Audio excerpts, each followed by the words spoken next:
तो लीजिए सुनिए एक ऐसे किरदार की कहानियाँ जो हम लोगों के इर्द गिर्द रहता है। कभी कभी वह हमारे भीतर से प्रकट होता है, तो कभी कभी वह अपनी उपस्थिति का एहसास तब करवाता है जब कोई हमारे हाथों कारनामा हो जाता है और हम लोग उपहास के पात्र बनकर दूसरों की नज़र में स्वयं शेख चिल्ली बन जाते हैं। जी हाँ, शेख चिल्ली। तो कैसे पड़ा शेख चिल्ली का नाम शेख चिल्ली? कहते हैं कि शेख चिल्ली के बारे में यही कहा जाता है कि उसका जन्म किसी गांव में एक गरीब शेख परिवार में हुआ था। पिता बचपन में ही गुजर गए थे।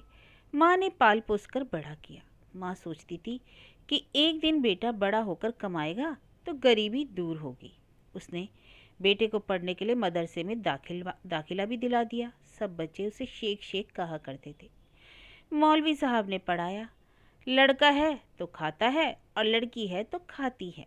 जैसे रहमान जा रहा है, रजिया है तो जा रही होगा।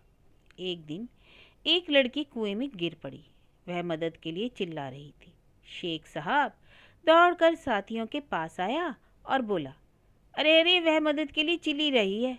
पहले तो लड़के समझ ही नहीं पाए कि क्या बोल रहा है।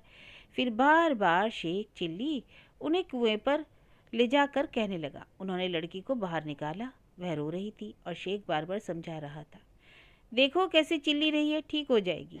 किसी ने पूछा, शेख तू बार बार इसे चिल्ली चिल्ली क्यों कह रहा है? शेख बोला, लड़की है तो चिल्ली ही तो कहेंगे, लड़का होता तो कहता चिल्ला मत।